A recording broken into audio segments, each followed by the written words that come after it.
आना चाहता हूं स्वयं प्रकाश पुरोहित जी के पास में। पुरोहित जी, आप लोग ऐसा क्यों कर रहे हैं? ये सवाल लोगों के जहन में आता है।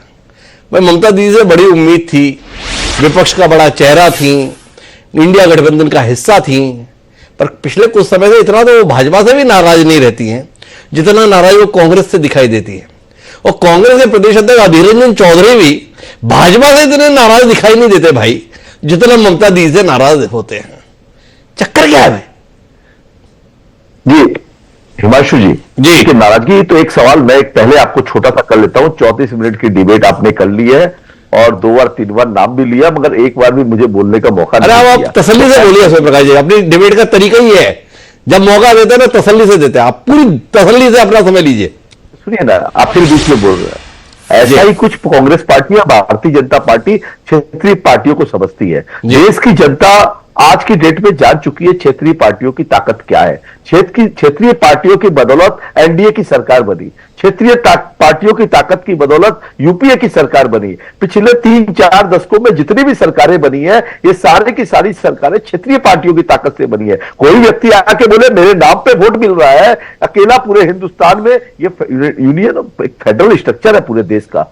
आज पश्चिम बंगाल में जो बात होगी वो राजस्थान में नहीं होगी, जो तमिलनाडु में बात होगी वो बिहार में नहीं होगी। तो बहुत सी हमें अब विभिन्नता है हमारे अंदर में, फिर भी हम एक है, यूनाइटेड है। मगर देखिए, 2 ताकतों से लड़ाई हो रही है। एक ताकत है जो पूरे देश को बांटना चाहती है, धर्म के नाम पे, रंगों के नाम पे, जाति के नाम पे, और दूसरी तरफ कांग्रेस पार्टी है, उनको ये नहीं पता है कि हमें करना क्या है। कांग्रेस पार्टी को देखिए पश्चिम बंगाल में, एक तरफ राहुल गांधी या इनके जयराम रमेश क्या बोलते हैं कि बिना ममता बनर्जी के इंडिया गठबंधन को हम सोच भी नहीं सकते हैं। एकदम सही कहा। हमारी नेत्री ममता बनर्जी ने 2021 का चुनाव जीतने के बाद दिल्ली में ममता बनर्जी ने प्रयास चालू किए। 2021 से लेकर के 2023 जून महीने तक एक बात बनी कि भाई इंडिया गठबंधन बनेगा। 6 महीने हम लोगों ने आपसी, 6 महीनों में हम लोग बैठे कितनी देर बैठे? 6 घंटे बैठे, चाय कॉफी पिए,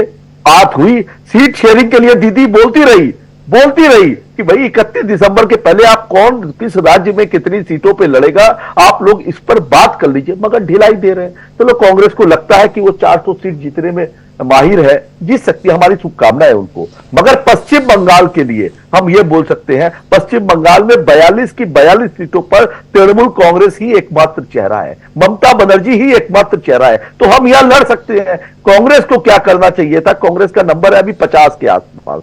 कांग्रेस को करना क्या चाहिए था? कांग्रेस को सारी क्षेत्रीय पार्टियों के साथ, जैसे समाजवादी है, जैसे बिहार के नीतीश जी और लालू जी दोनों ही थे हमारे साथ, मगर किसी कारण से नीतीश जी चले गए हैं। उनका कुछ पता नहीं है कब जाएंगे और कब आएंगे। इनके बारे में टिप्पणी ज्यादा नहीं करूंगा। नीतीश जी के बारे में बड़े सीनियर नेता है, वो वहां की राजनीति समझते हैं। मगर देखिए, पश्चिम बंगाल के अंदर में ममता बनर्जी, तो इन सब चेहरों को जोड़ के अगर कांग्रेस एक समान विचारधारा को प्रोजेक्ट करती, आगे बढ़ती, तो मजा आता। लड़ते, मगर अभी भी लड़ रहे हैं। देखिए, pre poll alliance, post poll alliance, हम इंडिया गठबंधन के बाहर नहीं है। मगर कांग्रेस पार्टी को देखिए, बंगाल में बीजेपी से भी लड़ रही है और तृणमूल कांग्रेस से भी लड़ रही है। तो कांग्रेस को तो पहले ये डिसाइड करना कि हमको किससे लड़ना है। हम तो कांग्रेस से नहीं लड़ने गए, राजस्थान में नहीं लड़ने गए, बिहार में नहीं, कोई भी राज्य दूसरे जहां कांग्रेस लड़ती है हम नहीं लड़ते हैं।